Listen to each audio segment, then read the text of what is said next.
Hello viewers, আসসালামু আলাইকুম। Welcome back to my channel Rupa's cooking.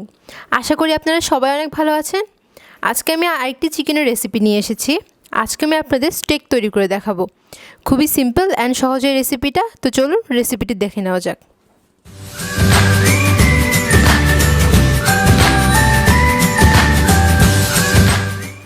Chicken stake তৈরি করার জন্য আমি 500 গ্রাম মুরগির বুকের মাংস নিয়েছি। মাংসগুলো আমি কিন্তু বেশি মোটাও করিনি আবার পাতলাও করিনি। আপনারা স্ক্রিনে দেখে বুঝে নেবেন যে স্টেকের মাংসটা কিভাবে কেটে নিতে হয়। আর মাংসগুলো আমি একটা কাঁটা চামচ দিয়ে কেচে নিব। আপনারা চাইলে কিচেন হ্যামার ইউজ করতে পারেন, কিন্তু দেখা যায় সবার বাসায় তো কিচেন হ্যামার থাকে না, তারা এই পদ্ধতি অবলম্বন করতে পারেন। মাংসগুলো কেচে নেওয়া হয়ে গিয়েছে। আর স্টেক তৈরির জন্য আমি যেসব মশলা নিয়েছি সেগুলো হলো ফিশ সস 1 টেবিল চামচ, সয়া সস 1.5 টেবিল চামচ, আদা বাটা 1 চা চামচ, রসুন বাটা 1 চা চামচ, মাস্টার্ড সস নিয়েছি 1 টেবিল স্পুন, কালো গোলমরিচ গুঁড়া 1 চা চামচ আর সামান্য পরিমাণে লবণ দিব, কারণ ফিশ সস ও সয়া সসে লবণ থাকে। আর চিকেনগুলো ভাজার জন্য কিন্তু আমি বাটার ইউজ করব। এখন সব ইনগ্রিডিয়েন্টসগুলো আমি একটা বাটিতে ভালোভাবে মিক্স করে নিব।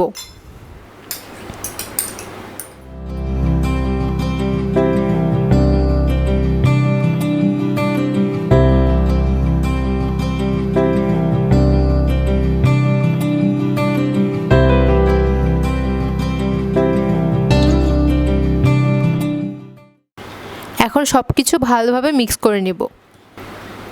সব ইনগ্রিডিয়েন্টসগুলো মিক্স করা হয়ে গিয়েছে। এখন আমি ইনগ্রিডিয়েন্টসগুলো চিকেনের উপর ঢেলে দেব। এখন চিকেনের মধ্যে মশলাগুলো ভালোভাবে স্প্রেড করে দিব। এখন চিকেনটা এক সাইডে 15 মিনিটের জন্য রেখে দিব। এতে মশলাগুলো মাংসের ভিতর ভালোভাবে ঢুকে যাবে, এতে খেতে মজা হবে। আর চিকেনটা কিন্তু আমি অবশ্যই খোলা রাখবো না, চিকেনগুলো কিন্তু আমি ঢেকে রাখবো। ফিরে আসছি 15 মিনিট পর। ফিরে এলাম 15 মিনিট পর। আমি মাংসগুলো আবার একটু মেখে নিব। এখন আমি মাংসগুলো ভেজে নিব। স্টেকটা আমি যেহেতু বাটার দিয়ে ভাজবো, আপনার বাটারের পরিমাণটা দেখে নেবেন। আমি 2 কিউব বাটার ইউজ করছি, লাগলে আমি আরও বাটার অ্যাড করব।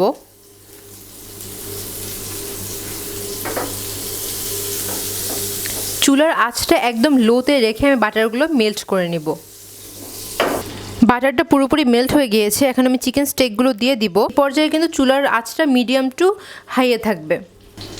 আমি প্রতিটা সাইড 6 থেকে 7 মিনিটের জন্য ভেজে নেব। 6-7 মিনিট হয়ে গিয়েছে। এখন আমি চিকেনটা আবার উল্টিয়ে দিব। আপনারা দেখুন চিকেনটা কীরকম পারফেক্ট হয়ে ভাজা হয়েছে।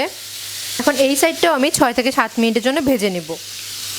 আর আপনারা কিন্তু রান্নার মাঝখানে ফ্রাই প্যানটা এইভাবে দুলিয়ে নেবেন, তাতে যে বাটারটা বা চিকেন থেকে যে জুসটা বের হয়ে আসবে সেটা চিকেনের নিচে আবার লেগে যাবে। চিকেনটা ভিতর থেকে ড্রাই হবে না, চিকেনটা ময়েস্ট থাকবে। ফিরে এলাম 6 থেকে 7 মিনিট পর। চিকেনগুলো কিন্তু হয়ে গিয়েছে। আপনারা দেখে নেন স্ক্রিনে চিকেনটা কতটা জুসি হয়েছে। চিকেনগুলো কিন্তু একদম ড্রাই করে ভেজে নিইনি আমি। 14 থেকে 15 মিনিটের মধ্যে কিন্তু আপনাদের চিকেনটা ভাজা শেষ করতে হবে, না হলে কিন্তু ওভারকুক হয়ে ড্রাই হয়ে যাবে, তখন খেতে ভালো লাগবে না। এখন চিকেনটা আমি নামিয়ে ফেলবো। স্টেকটা এখন আমি আপনাদের কেটে দেখাবো।